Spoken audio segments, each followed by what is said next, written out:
Start recording. Just as a review of last time, the subset symbol means that every element in the first set has to be in the second set.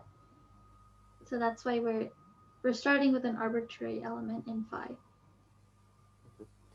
Okay, so for the second one, I can say that since x belongs to A implies that x is an element, right? Because we said that for proper clauses are not included in anything, so you cannot say a proper clause belongs to something.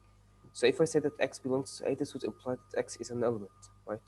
And since x is an element, then I know from the definition of U that it belongs to U, or that x equals x. So going back to the definition of the inverse clause, I said that x belongs to U for all x.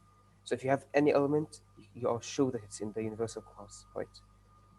So just the fact that x belongs to A implies that it's an element, and the fact that it's an element implies that it's in the universal clause, right? Okay, so if this does not make any sense, just type again in the chat. Okay, then we deal with complements. So we said before that A complement or A dash is all elements that are not in A. Okay. So I want you to prove that A complement or all complement equals A. So I think I can wait for 1 minute.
Okay, so I think I'll just proceed to the solution. So x belongs to A complement, all complements imply that x does not belong to A complement, right? Because we know that x belongs to A implies that it does not belong to A complement. So that this step first make any sense because this is just from the definition of A complement. If it belongs to A complement, it does not belong to A, right? And if it belongs to A, it does not belong to A complement. So x belongs to A complement or x belongs to A dash dash imply that x does not belong to A dash, right? And x does not belong to A dash imply that x belongs to A.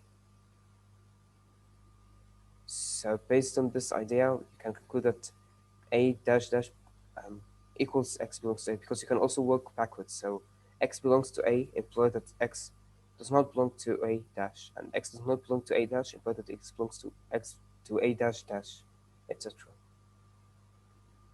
So every element that's in A dash dash is in A. And Then every and the other way too. Every element that's in A is in A dash dash. So the two must be exactly. equal. Exactly. Okay. So I want you to further prove that. Okay, sorry, just the second statement. You can prove A union B dash equals A dash intersection B dash.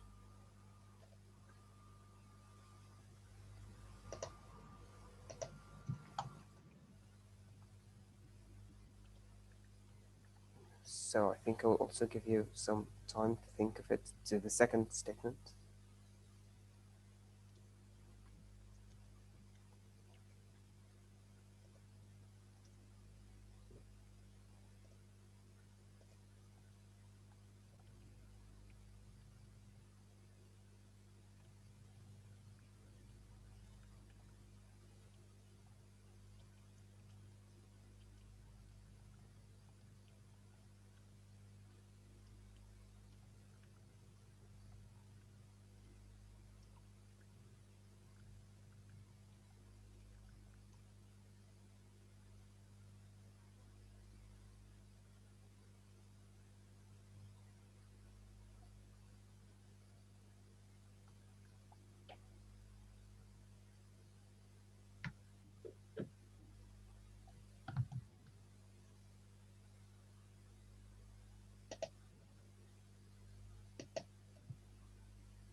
Okay, so I think I should proceed.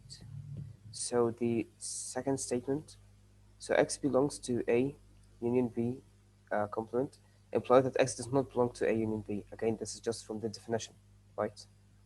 And X not belonging to A union B implies that X is neither in A nor in B. So this is just saying X does not belong to A and X does not belong to B, right? Because this is from the definition of A union B. So for something to be in A union B, it has to be in either A or B, right? So if I say that it does not belong to the union, then it's neither in A nor in B. So I can guarantee it's in none of these two, right?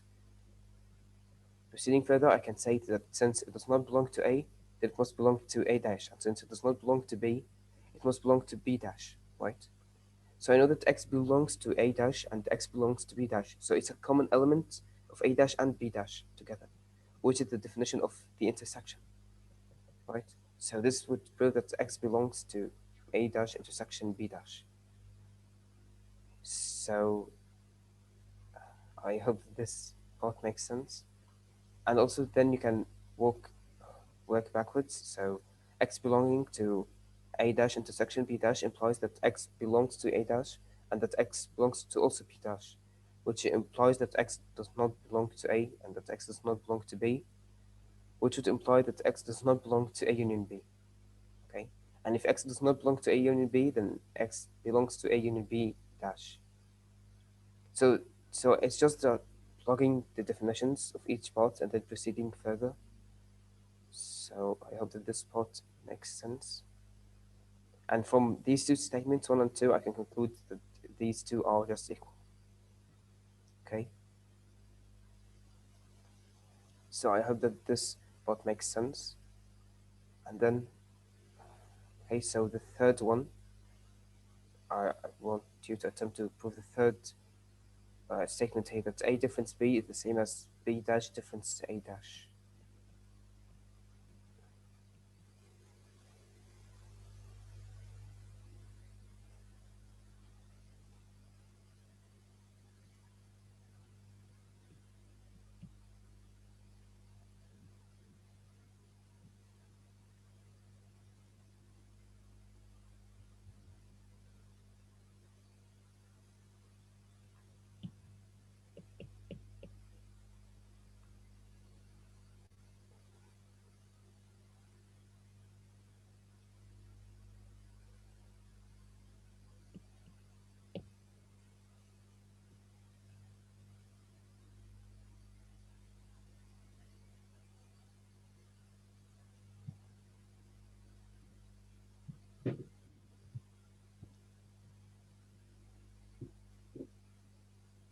Um, okay, so the difference is, okay, so A difference B means all elements in A, but not in B. Okay, so uh, A difference B are elements that are in A, but are not in B at all. Okay, and so also B dash would be the difference A dash is all the elements in B dash and not in A dash. So that's what a difference means. It means that the elements are in A but not included in B. So does this make sense now? Mm, okay.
Okay, so I think I'll proceed further. So okay, so you know that x belongs to a difference b, imply that x belongs to a, and that x does not belong to b. Okay, so that's from the definition of x belongs to a difference b. So this would imply that x belongs to a and that x belongs to b dash. Okay, because we know that if x does not belong to b, then it belongs to b dash. Okay, so that's also again from the definition of b dash, right? So this would just imply that x belongs to b dash, just as it is, and that x does not belong to a dash, right? So yeah, so here, if you know that x belongs to a, then it does not belong to a dash. Okay, so this would imply that x belongs to b dash, difference a dash. So there should have been a dash here. Okay, so this would imply that x belongs to b dash, difference a dash. Okay, and so you can also work backwards. So x belongs to b dash, difference a dash implies that x belongs to b dash and that x does not belong to a dash. Going one step further, I can say that x belongs to a and that x belongs to b dash. So I'm just using this to imply the step before it. Using this also, I can imply the step further before it. So saying x belongs to a and x belongs to b dash implies that x belongs to a and does not belong to b, which imply that x belongs to a difference b, right? So this proves that a difference b is the same as b dash difference a dash. So does this proof make sense? Or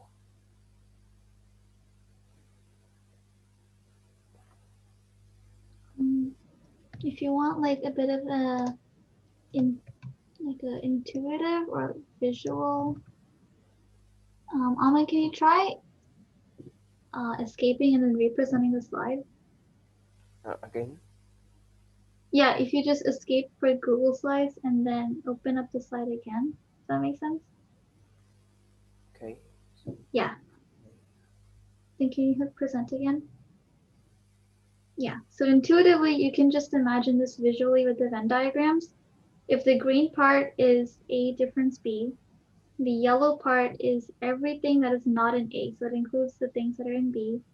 And the gray part is everything that is not in B. And if you imagine subtracting the yellow part from the gray part, you can see all you're left with is the green part, which is A minus B, or A difference B. Hopefully that might make it make a bit more sense too.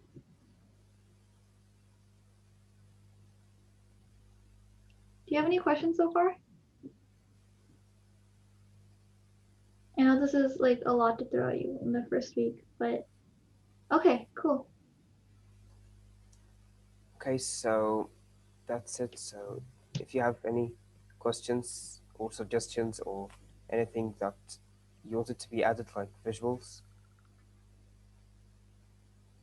uh, no. So this symbol means and. Okay, so that symbol means just and. So x belongs to a, and x belongs to b dash. So that sort of inverted v means and. So it means that these two are true at the same time. Yeah, I'm making actually right now a sort of formula sheet that we can use in the future. So if anybody needs to catch up or just see what we've covered in previous weeks, you can just reference that. But yeah, this symbol means and then there's a similar symbol that's just a V like this. It means or. And I think we used that a bit earlier too. So it just means if there's one statement and another statement, then the or symbol means either one of them can be true, and the and symbol means that both of them have to be true, like in this case. Do you want us to cover anything else from previous weeks that you might have missed?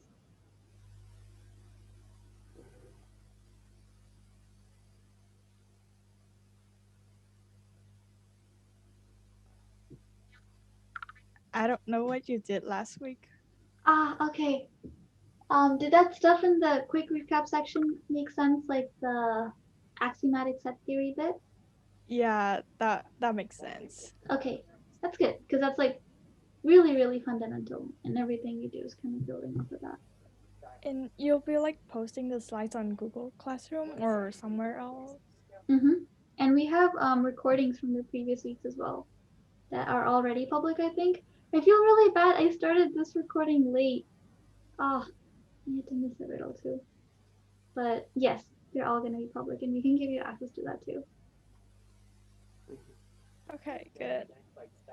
Okay, so do you have any further questions or anything that you wanted to be there, like more visuals or more riddles, sort of things?